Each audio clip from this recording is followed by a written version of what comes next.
If you can't drive a smart car, you are a fucking moron.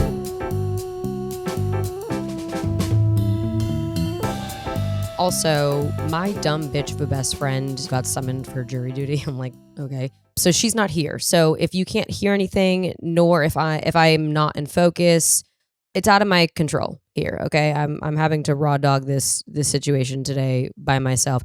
I am also so fucking exhausted. We don't have central air in our new place. And we were the suckers that listened to the landlord. They were like, no, it gets really breezy by the beach. You'll be fine. And we were like, oh yeah, getting a house in the summer with no central air and 2 dogs. Yeah, totally fucking fine. Bitch, it's May. Last night, I was up all night. It was so hot. I was getting so fucking annoyed. I was moving fans around. I literally 3 o'clock rolls around. I look at Shane. I go, I'm jumping out the window right now. He's like, okay, relax. So, and then I had to be up at 7 because I had a mocap audition, like a motion capture, like video game audition. I'm not even fucking kidding you. This eye was closed the entire audition. I watched it. I go, okay, well, you know what? That's what they're going to have to get. So I'm like literally fucking dead right now. And then Kelsey texted me and she was like, oh, I have to go to jury duty. I'm like, can I fucking live? Okay. So back to what I was saying. If you cannot drive a smart car, you are a next level idiot. Okay. Because there are so many people just whipping around in cheat code vehicles that cannot even carry out the only task that is required of a vehicle, which is to get to point A to point B safely. Okay. The other day we're on a road. There was a bitch in a Tesla. I'm like, that thing literally beeps. It talks to you. It lets you know when you're too close, when you're drifting, whenever. She was fucking drifting in and out of lanes. I'm like, that is a dumb fucking bitch. So I think that we are long overdue for a restructure of a driver's test. Like, you should not be able to drive a vehicle because you once parallel parked your mother's fucking van when you were 16. Okay, so this is my new pitch here. First, you get to drive a smart car. Okay, that's like bare bones entry. You drive a smart car. If you cannot successfully drive a smart car that is beeping, that is making noises, that is gently trying to keep you alive successfully, not only do you not get your license, you need to pay more in taxes and you need to go get a fucking scooter. Like, you want to be so eco-friendly? Bitch, get on a bird and take that bird around. You do not get to get on the road. If you do pass that test, then there is a second portion of the test, which is old school, manual transmission, 2002, stick shift, no sensors, no lights. You got to jiggle the key a little bit to make the car turn on. If you can back that thing up on a hill while chewing gum, whilst changing the radio and not stall out, you get your fucking license and you get a tax break. Okay. All of this to say, it is so wild that our technology is increasing. Like, we are just constantly around really, really smart things and tools and technology, and we're getting so fucking dumb.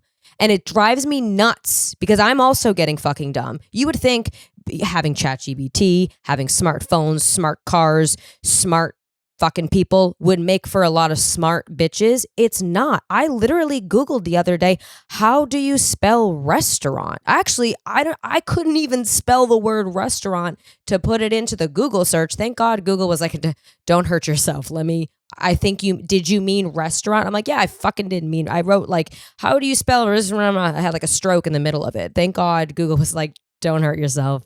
It's restaurant. And it's not because I can't spell it. It's because my brain is so used to not having to do the work. My brain is used to just like, oh, well, it's a Google search, which I hate because I'm finding like my critical thinking is declining because I have this crutch of always being able to just, oh, let me Google it. Oh, let me double check, which is great in so many ways. And then that's when I see people write like dumb shit on the internet or like say some dumb shit. I'm like, there is no excuse to be fucking stupid because you could have literally Googled that and you didn't. So you are really fucking dumb. Can people not text me? Also, I have a Sunny Angels case now and I kind of feel like a poser because I was like so against the lore and now I have a fucking baby's ass on my phone. It's kind of weird and disgusting, but I also kind of love it. Oh my God, my hair looks insane. I am also really, really struggling with being present because of this fucking thing. I'm holding my phone. Like, it's getting to a point where it is affecting, if you think about it, we're so on autopilot with how often we're on this fucking piece of shit that we don't even realize what an issue it is. Pay attention to it for like 5 minutes, how many times you pick up your phone and check it. It's disgusting. It is disgusting. Like, when I have to go to an event where I cannot be on my phone, God forbid the movie theater. Oh my God. God forbid I got to go to the movie theater. Crippling anxiety the entire time. That's disgusting. And then there's nothing worse than when I finish a fucking 2.5 hour movie and I'm like, oh yeah, my phone is going to be blown up. No notifications. Maybe one for my mom. Like, hey, going to bed. Love you. And I'll be like, fuck, bitch. It is disgusting. And it's getting to the point where it's so bad. And I am so addicted to my phone, and it is affecting my mental health. It is affecting my standards. It's affecting my social skills. And it's crazy because I'm in that generation that like had normalcy at one point. So it's more noticeable to me. I'm sure that people that have grown up in it, that have always had it, like don't really notice how far gone they are because it's all they know. But when you've lived one life without the kind of technology and social media that we have now, and then you make it over here, you notice how disgusting of a human you have become. God forbid my phone is dead and it is at mercy to the wall charger. I am aimlessly walking around. I'm walking around like, what is the point of life? Like, I know nothing. I will find myself. I will plug it in. I will go about what I'm doing, cleaning the house, doing laundry. I don't know, normal things that I sometimes do. And I'll find myself being like, where's my phone? Where's my phone? Oh my God, where's my phone? Like multiple times a minute. It's disgusting. And I'm really trying. Listen, I'm never going to get on this podcast and give advice that I would not take. I'm never going to get on here and be like, don't be on your phone, because fuck a bitch that would ever say that. But I am trying to make tiny little habits that will help me not be an absolute basket case of a human. And it's crazy because we are literally outsourcing our humanity to a device that is so fragile that if you just drop it, the whole thing fucking shatters. You know, it's very weird how much emphasis and trust we put into this little fucking piece of shit. I love you. I'm sorry, I would never talk like that about you again. Now watch, she's gonna fucking crash. Fucking, you know, whatever. So this sounds obvious, but I'm noticing I've been going through a lot of, like, more often than not, being wildly burnt out. And I'm noticing that it's the cycle of I feel burnt out, so I spend a lot of time on my phone. And then the more time on my phone I spend, the more I burn out. Oh yeah, Christina, no fucking shit. There's literally books written about that. I get it. But it's a catch-22 because I also turn to the internet for inspiration. Like, if I want to be inspired, I go on Pinterest or I go on social media and I engage with comedic content creators or watch fashion content, and I feel inspired. So it's this really weird line where it's like the thing that I turn to for motivation and inspiration and ideas and creativity is the same thing that makes me feel burnt out and uninspired and uncreative.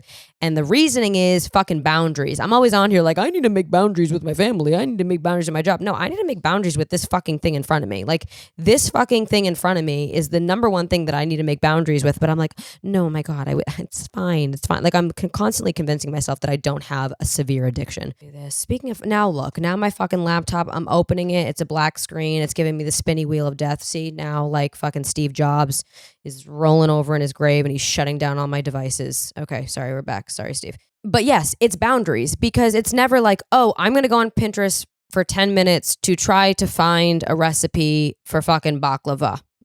I'm never going to make baklava, nor do I really even know what that is. It's never that. I can't tell you how many times, like almost every morning, I go to the bathroom when I wake up because I'm human. So I'll be on the toilet and I'll be on my phone, and many moons will pass and I'll hear Shane in the kitchen being like, every morning, are you pooping or are you stuck? And I'll respond the same way every morning. I'm stuck, to the point where my legs fall asleep. Like, I just wake up, I look at my phone, I go to the toilet, and then I go on my phone while I'm on the toilet. I fucking even hate saying that, But I know I'm obviously not the only one. Like we're all fucked, so I feel like this is a safe space to talk about that. But I think that I need to be better at boundaries, reasonable boundaries. Let's not get crazy. I'm not going to go on like an eat, pray, love, drop my phone off and not be on it. Like I'm not insane, I think the reasoning why I struggle with that, finding inspiration, I'll give you an example. When I moved back out to Los Angeles, everyone was like, hey, you got to go to acting class. And I was like, hey, you need to fall on a fork. I'm not fucking going to acting class. Like that's lame. And the reality is I would argue that most acting classes are a fucking scam. Like, oh, $2,000, we're going to give you a script, take it home for 2 weeks and then come back and perform it. If you are, by the way, somebody right now that is wants to be an actor, that never fucking happens, by the way, on a set. You're never going to get a script for 2 weeks and then have time to like rehearse it and practice with your scene partner and perform it. No, you get a script. The rewrites will change literally while you are on set and you need to be able to take direction and make changes on the fly. You're not fucking, come on. Unless you're playing the fucking Joker and you need to like method act, whatever. You're not getting a script for that long. So I'm like, I'm not doing these classes. I ended up taking like 2 very, very good acting classes that humbled me.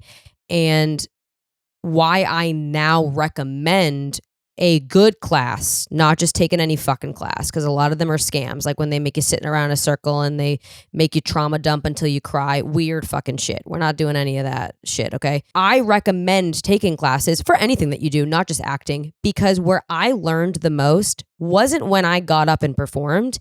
It was when I watched other people. Like I would get up there and perform and be like, yeah, I'm the fucking shit. I just crushed that. Wouldn't really learn much. My teacher would give me notes and I'd be like, yeah, okay. And then I would take them and then I would move on. Where I really, really learned is when I would watch other people do scenes and make, I hate saying choices because it's such a douchey actor word. Like, oh, I love the choice they made. Shut the fuck up. But it's true. Like they would make choices or they would just interpret things differently and approach a scene differently or a character differently, and things would click in my mind and I'd be like, ooh, I'm adding that to my toolbox. So that's like the beauty of your fucking piece of shit phone and social media, is that when I'm like, man, I'm just like not feeling inspired fashion wise, I can go watch other fashion creators and be like, oh, that's so interesting. I never thought to pair those 2 things together, or those textures or whatever it may be. So that's where I'm struggling now, is that the thing that provides me with so much inspiration is also literally the downfall of my entire existence. It's also really fuck, why am I, God, my allergies. Oh, she's on cocaine. Here we go again. If Kelsey were here, she would have laughed at that. Oh, she would have been sitting right there. And she would have been tapping on her phone, pissing me the fuck off. I get really overstimulated sometimes when she's here because she'll sit on the floor and be like tip-tapping her emails. And sometimes I'll be like, hey, shut the fuck up. And now I kind of miss it, It's like a nice white noise. Anyway, she would have laughed at my joke and no one's here to laugh at it. So now I don't know if it landed. Did I? I don't even know what joke I said. It doesn't matter. It's counterintuitive for me because anytime I get questions about where do I start with social media? Where do I start? Where do I start? How do I know? I say, stop it right now. Go ingest social media. Ingest it in large quantities, which can be toxic. Spending a lot of time on social media can be toxic. So you have to do it less as a consumer of social media and more in the mindset of the performer watching social media. Because I think when you are ingesting social media as a consumer, that's when you start to doom scroll and spiral. But if you use it as a job and you're like, hey, I'm going to go on and I'm just going to ingest, and you change your mindset, you watch videos differently. And I think that you're less likely to burn out. Like for an example, before I did my socials, I was running Winston. And I keep saying that was like my test audience, because I was running his socials and I was able to really collect a lot of data on what resonated, because social media it's marketing, it's a business, and it's fucking basic human psychology. That's why people love to do clickbait and, rage bait because that's what works. That's like psychologically what people gravitate towards. So I was able to collect a lot of that data from doing Winston's social. So it was a nice little cheat where I could hide behind his socials.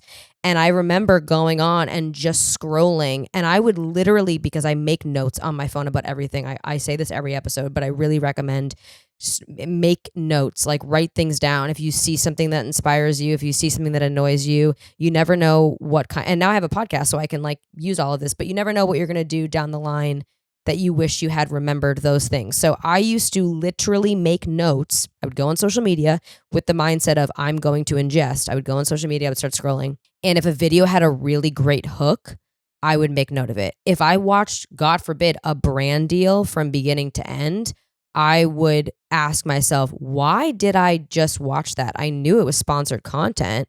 Why was I not bored by it? Why did I not feel inundated with information? Why did I feel the need to watch it all the way through? Or sometimes I'll hear 2 seconds of a TikTok and I'll fucking scroll and I'll be like, ooh, why did I do that? Because I don't want to do that in my videos and make somebody else scroll. So it's a little counterintuitive because I think that when you have a career on social media or you have a social media presence or you have a business that generates income because of social media, you do have to spend a lot of time on it. But I think just switching the way that you ingest it helps with the burnout.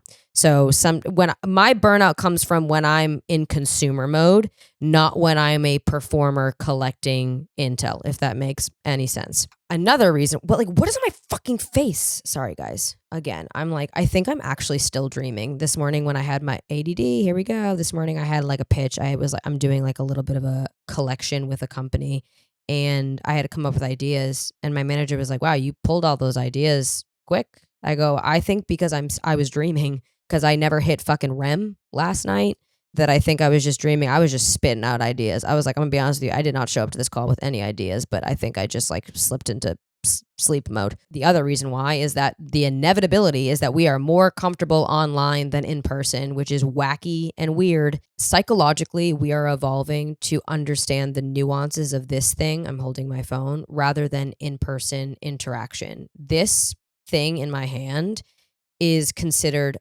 a safe space. It's calculated. You have control of it. You can engage with it as little or as much as you would like to, which makes in-person interactions where it's unknown how things are going to pan out, how people are going to react, body language, awkward silence. It makes that seem far more intimidating, which is why a lot of times, for an example, when I go to a lot of creator events, specifically where there are younger creators that maybe kind of have always had social media in the way that we do right now, they're not the same personality that they are on the internet. And I know a lot of people get mad at that because they're like, oh, they're fake. They're different in real life. I don't necessarily think a lot of times it's to their own fault. I think it's just they've been groomed on how to build their personality with this phone in front of them and not as much energy. Like our character building growing up was like being in person and learning how to be rejected in person or bullied in person or told no in person or have people disagree with you in person. So that's where our character building comes from. That's why millennials for the most part are not always equipped to learn how to be on social media or to make engaging content. Like that's why they're always like, oh, the millennial pause when like someone hits record and then they pause for the first 3 seconds before they start talking, because this is a different form of your personality. It's a different form of how you communicate things. Like you have to relearn things for both the internet and in person. I am really grateful for my age. And although I was a child actor and I do have part of my childhood documented somewhere on the internet, it was different. And I'm very happy that I was able to go through my fucking I'm still in an awkward phase. I don't think I'm ever going to be out of my awkward phase, but like the thickness of my awkward phase, I'm happy that I was able to go through that off the internet. I'm happy that I was able to make mistakes and learn from them off the internet, and that I was able to be held accountable by people around me and only people around me. And I was able to be taught by the people that should be teaching me, rather than just be overexposed to a million opinions, some that might be right and some that might be wrong, because it's very hard to use discernment and filter through what is a valid opinion or a valid piece of advice, and when are people just trying to say things to sabotage me. So we have the performance bubble, which I will give you an example. As an actor, for most of my career pursuing acting, in-person auditions. That's what you did, in person. You had to drive an hour to Burbank to go sit in a waiting room for 2 hours. Now they have laws about that. You can't wait for that long, but we would sit there for 2 hours to then get called in to go into a room for 10 seconds to make small talk with people in a room. You have one shot to do your fucking take. And if it blows, tough shit. You got to think about it on your long ass rush hour drive home back from Burbank. Then when all of a sudden we started doing self-tapes, oh my God, this is the fucking jackpot, because we can control the lighting, the angle, we can control really the outcome. If we don't like how we look, if a hair is out of place, we can redo our take. If we feel like the lighting isn't good, we can prop up 10 lights. We can control the entire setting, because keep in mind, when you're doing in-person auditions or anything in person, it's not just your job is to show up and to learn to perform your lines. Your job is to know how to make small talk. That is such a skill. Nobody from this generation, like any newer generations, are just not going to know how to make small talk. I barely know how to make small talk. Like no one likes small talk, but at least there was a point in time where we were forced to know how to do it. Everybody from here on out is fucked. Like no small talk is happening, because I literally, in one of my really great acting classes, every night there was a different theme. Like one night was self-tape night, where you would record yourself and then everybody would watch your self-tapes and then everybody would kind of destroy them and give their opinions, and you would leave feeling very humbled. Another night that is so fascinating that I remember when our teacher told us, I'm like, this is fucking weird. Why am I paying for this? And then later on, I was like, whoa, more classes should do that. But one of our nights was in-person audition night, where you would go behind the stage and everybody that was sitting in the class would essentially be the people watching your auditions, and you would walk onto the stage, and our acting teacher was like the main person reading lines with you, and you would have to make small talk. You wouldn't know what questions they would ask. You'd walk out and sometimes he'd go, so what have you been up to? And you'd have to think on the fly, okay, what am I up to? But we were taught, like, you don't want to only talk about, oh, I booked a movie and I booked a show, because excuse me, Winston,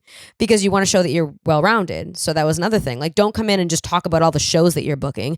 If they say, what have you been up to? Oh, me and my boyfriend just went to Hawaii. I learned how to surf. So we literally were taught how to make small talk.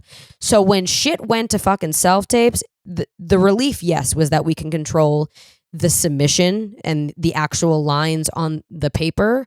But more importantly, we don't have to do the fucking small talk, because the small talk in an audition room fucking blows, because up until you walk in that door, you are reciting the lines in your head over and over and over and over again for hours. And you want to just be able to spit them out the second you walk in that room with no distraction.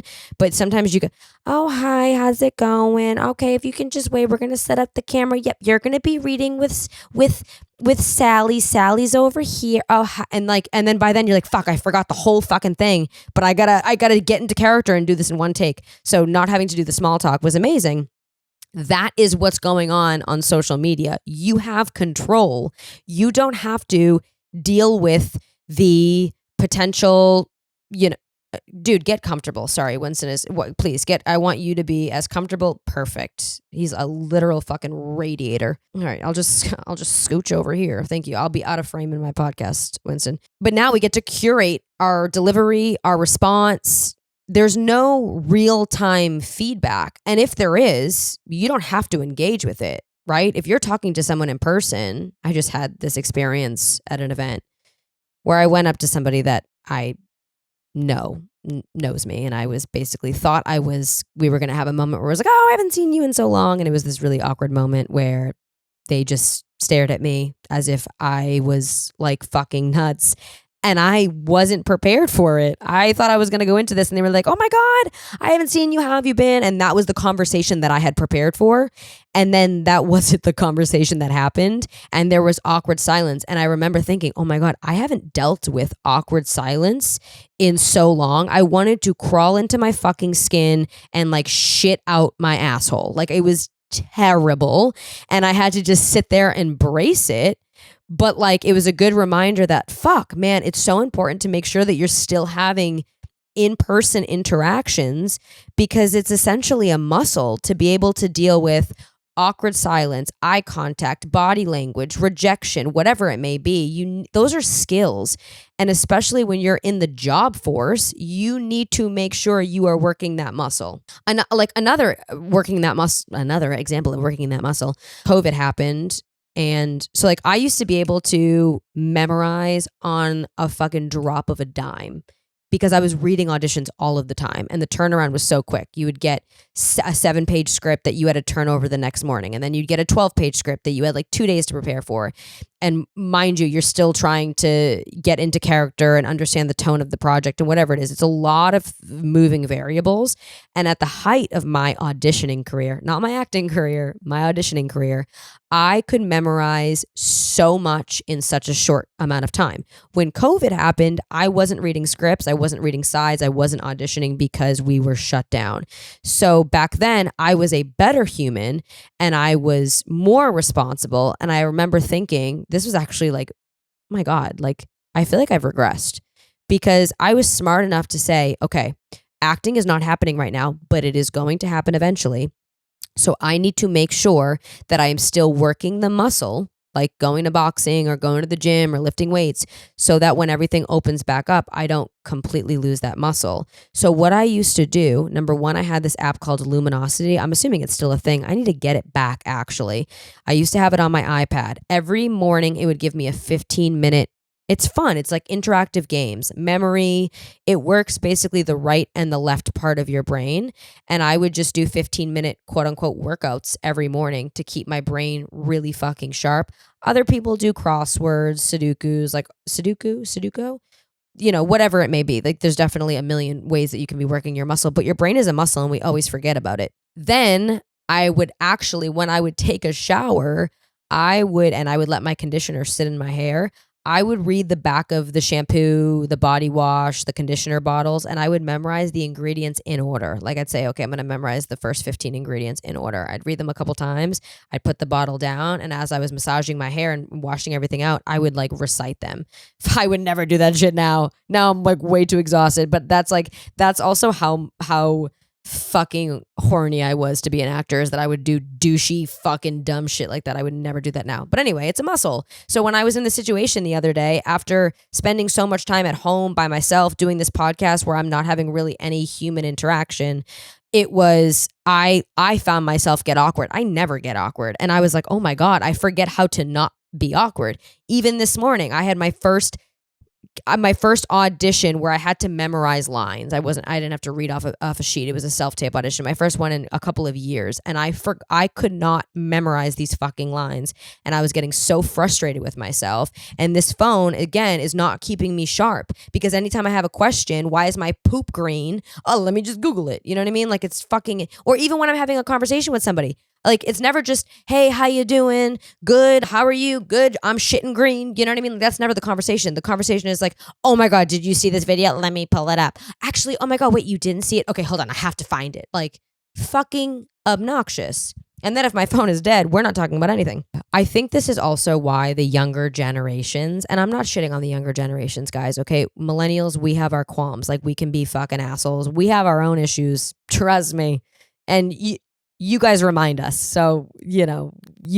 But there are a lot of things that just are the circumstances, and they affect groups of people, and it's just is what it is. But I think another reason why the Gen Zers and younger generations are a little bit more sensitive is because they've always been able to kind of curate their experiences. They've been able to have accessibility, to have opinions about everything at a drop of a hat. They've been able to not deal with as much in-person rejection or bullying. Everything, for the most part, takes place on a digital front.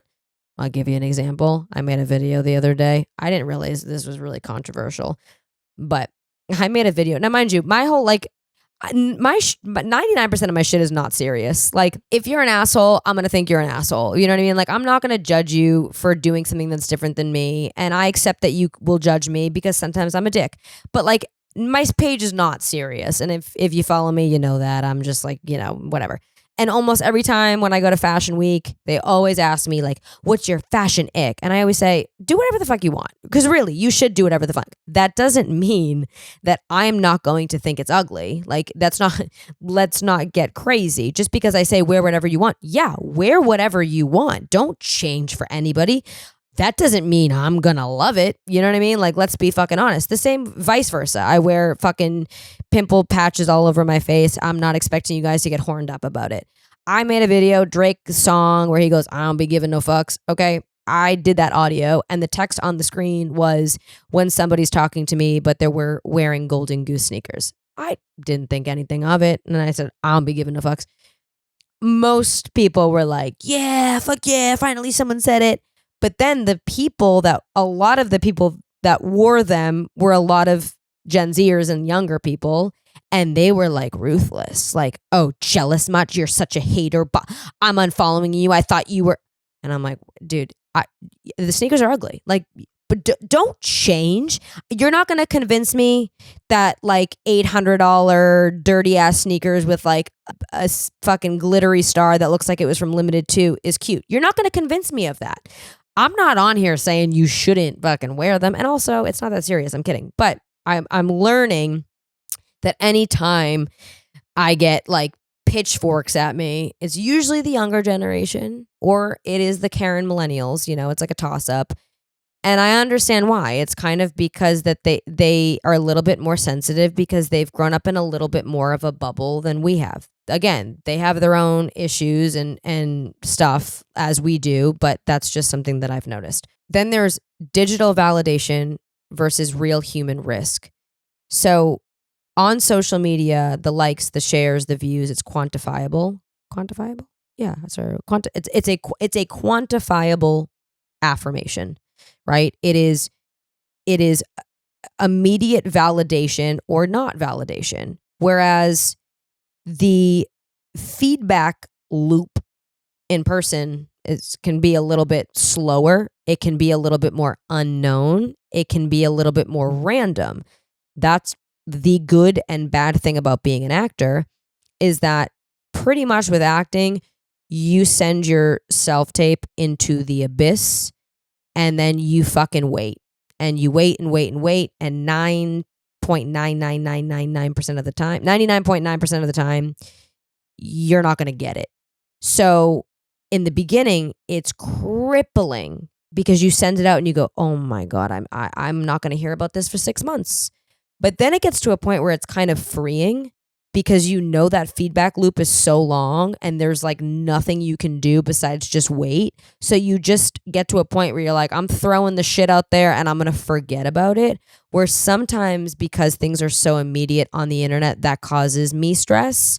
And sometimes I like that I can just in person actually let things go because I can't control time, So that's like a peace of mind that I have in real life that I don't have on the internet. Emotional labor offline versus online. The reality is it is much easier to regulate your tone and your whatever you're doing on the internet than it is in person. I find sometimes when I go to events, for an example, and I'm feeling a little drained, in my mind I'll be saying like, look, you're not looking interested. You look tired. Perk up. Your back is your posture is bad. Your eyes are wandering. You don't look interested. Fuck, I forgot what they just said because I blacked out for a second. I'm overstimulated. Somebody just walked in that I know that I need to say hi to, but fuck, I just missed what they said. What was their name again? Like, it's definitely more energy to regulate situations in person, and that's why, they say you should hang out with people that don't require a lot of energy. But I think that's also just a crock of shit because the reality is in-person stuff when we are so used to this thing, again, pointing to my phone if you're listening, is it's going to require energy. It just is what it is. And especially if you are someone like me and you are a basket case and you're constantly in your head and you think that everybody hates you. Like, I'm always paranoid that I said the wrong thing or I made somebody feel bad. I'm the person that leaves any event, any interaction, and overthinks every tiny fucking detail. That makes it even more exhausting, obviously, right? And that's why sometimes being on the phone can be easier and why we gravitate towards. I'm not saying I like that. I fucking hate that. I wish that it was easier sometimes to have human interactions. And sometimes it is. Sometimes it's 10 times harder to post things on the internet. But that's just the observation that I've made going from spending all day on my phone where there's not another real person next to me and then having to go to these super social events where I have to turn on a different muscle that I haven't been working all day. Again, with the fucking laptop. I swear to God. Steve, my boy Steve, give me a break, please. Oh my God, fucking Steve Jobs is fucking pissed at me. I think this is also why we get so overstimulated.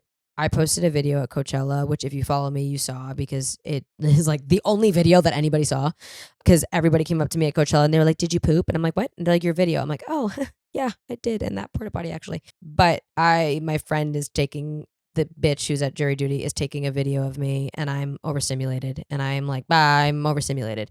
And some of the comments were like, why is everybody so overstimulated today? Like, what's happening?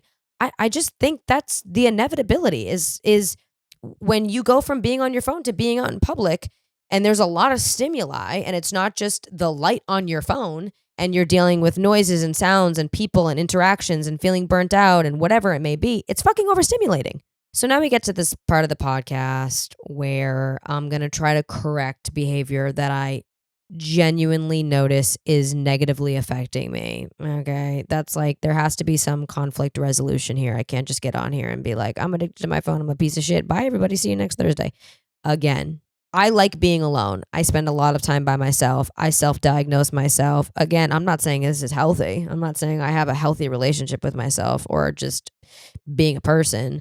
But this is what I've been doing. And now that I have a podcast, I'm more aware of it. So when I start noticing patterns or I'm slipping into patterns and it's affecting me negatively or affecting my job negatively or my relationships, I do a couple Google searches of like, hey, what are realistic things that I can do to help this? And I read some things and I go, that's not realistic. It'll be like, take a social media break. I'm like, yep, nope, can't do that one. What else do you got? You know, these are things that I have consolidated into a list that I feel like are pretty feasible, things that I can work at. Maybe you can work at it. You don't have to. You can do whatever the fuck you want. It's a free country.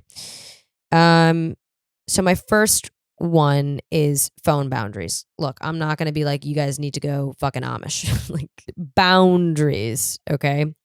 So we're creatures of habit, right? If you do the same thing over and over again, it becomes easier. The issue is like we never do it enough that it becomes easier. We do it for like 2 days and we're like, fuck this shit. I'm never doing it again. I think they say it takes 30 days to make something a habit. Okay, sure. Let's do it for 30 days.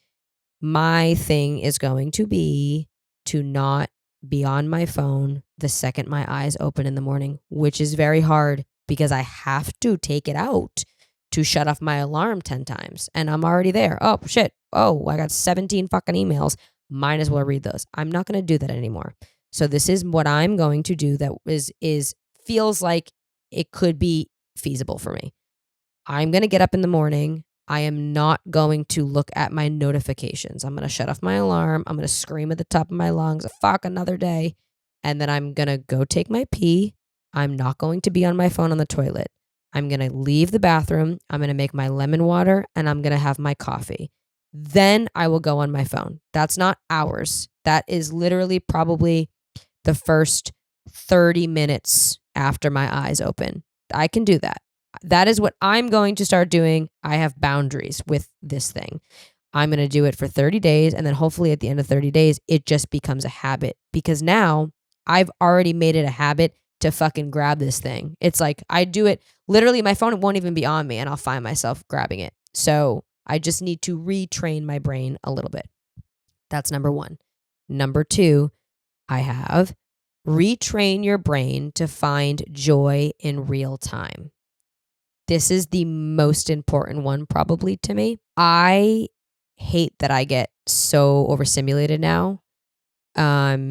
Something that I've noticed is I used to be a big outdoors person. I used to surf, I used to rock climb, I used to skateboard, and then I got a job, Like I was doing all that stuff when I had $6 in my account and I had nowhere else to be, no dog, nothing. It's a little bit harder I can imagine if you have children, if you have, other responsibilities, it's a little bit harder to get outside and touch grass.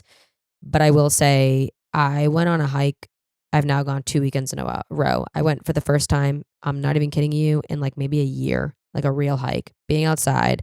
I kept my phone in my zipper bag that was like on my back, so it was kind of hard to get to.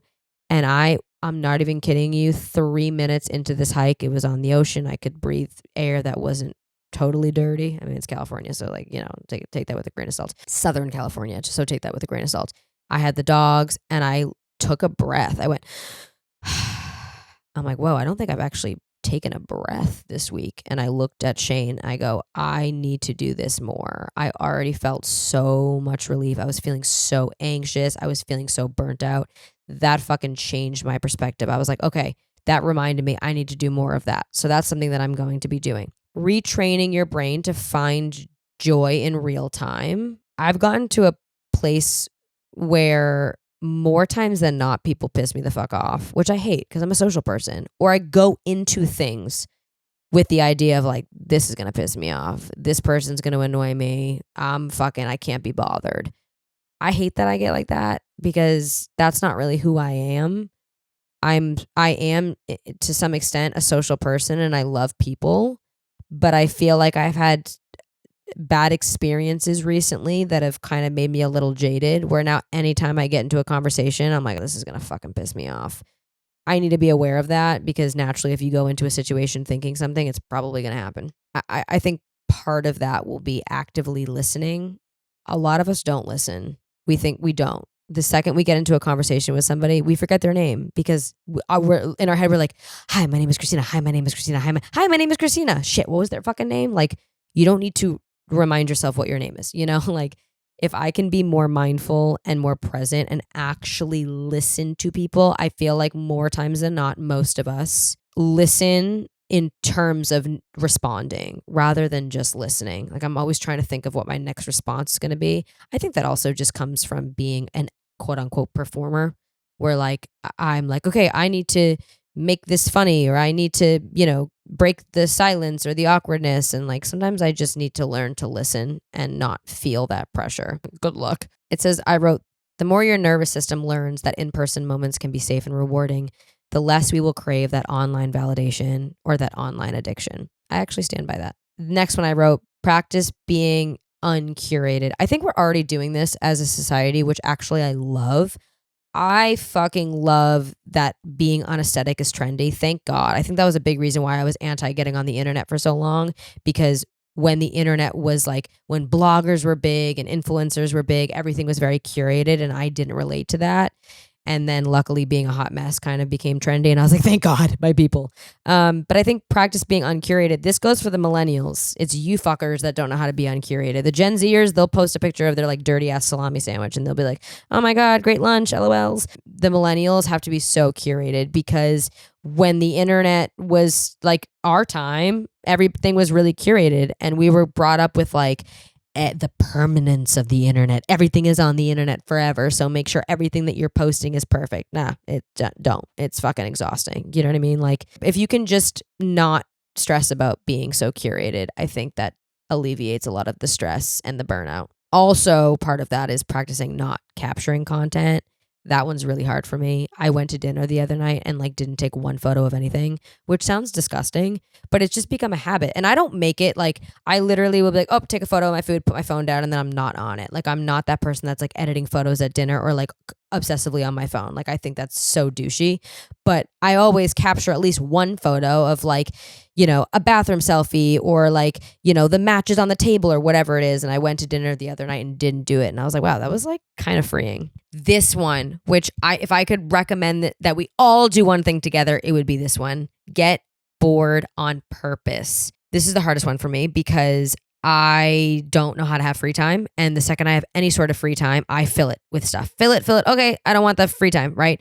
But the reality is, boredom is a gateway drug to creativity, reflection, and actual rest, which is also why I avoid it sometimes, because I know it means reflection. And sometimes I don't want to reflect.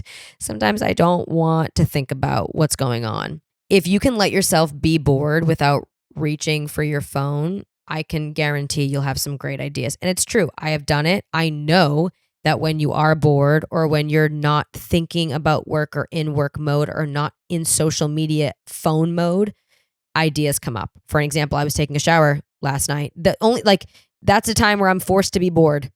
I was taking a shower and I had an idea for a podcast topic that I wanted to talk about. And I was like, oh my God, fuck. And my phone was outside the shower and I have like soap in my eye and I'm moving the curtain around and trying to grab it. And I was trying to write it as fast as I could because I wanted to keep up with the thoughts that I was having. And my boyfriend's like, what are you doing down there? I'm like, sorry, I have to get this out. But it happened in a moment where I wasn't thinking about anything. And I was bored because I was sitting there waiting for my fucking conditioner to set into my hair. The last one is, again, going back to taking photos at dinner or wherever you're fucking going, is remember that not every moment is meant to be consumed. Some of your best conversations will never be recorded, and some of your funniest jokes will never be posted, which is such a shame because I've had some funny fucking moments and nobody will ever see those.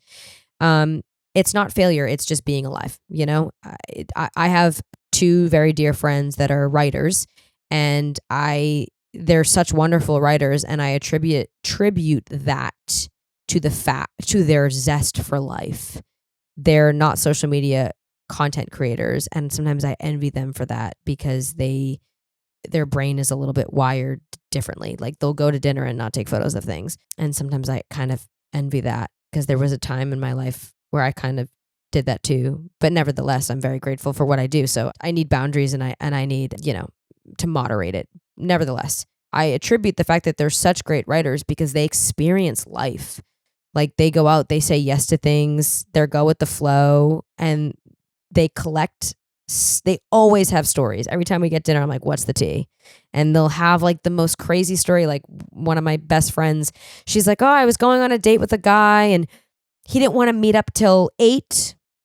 And I knew it was already like 3. And I knew if I sat around in my house, I would get tired. So I just went out and I went to a bar and I watched the game. And while I was at the bar, I left and a man was chasing me down the street and he drew me. He saw me in the bar and he drew me and we exchanged numbers. Like, she tells me these stories and I'm like, oh my dude, what? Like, dude, that's living life. Like you just went to a bar by yourself before a date and some random guy saw you and drew you and then you exchange, now you're friends. Like they just say yes to so much of that. And that's why they're such incredible writers and they're so creative, is because they allow themselves to live life in the moment and not capture it. And later on, it's just such good storytelling and it's made them so successful. So, and that's what we were taught as actors too. Again, like when we would do those nights where we would come out and make small talk, my acting teacher was like, well, don't be that fucking person that comes out. And they're like, oh my God, my play is premiering at the Playhouse on Saturday. You should come. Don't be that fucking person, like be the person that has other hobbies and other interests outside of acting, because that's just going to make you a better actor. And it's true, like this is kind of dark, but I had one acting teacher in Boston years ago, over 10 years ago. And her mom had passed away. And she said, I felt really guilty when my mom passed away because part of me obviously was devastated.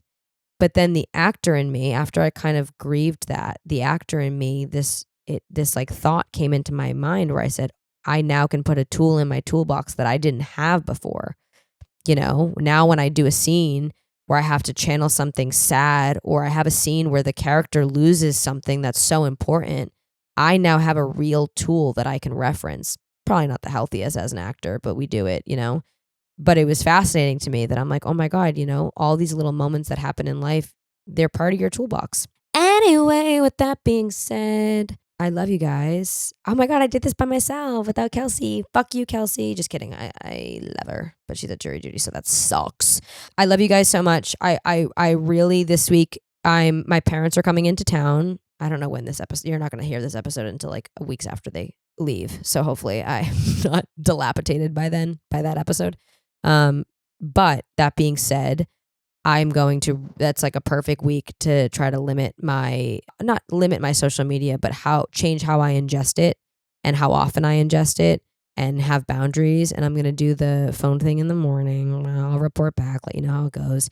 But, if you're feeling the same way and you feel like you're kind of at mercy to this fucking thing that could break at any second, try it. See what happens. And if you don't like it, don't fucking blame me. You're your own person.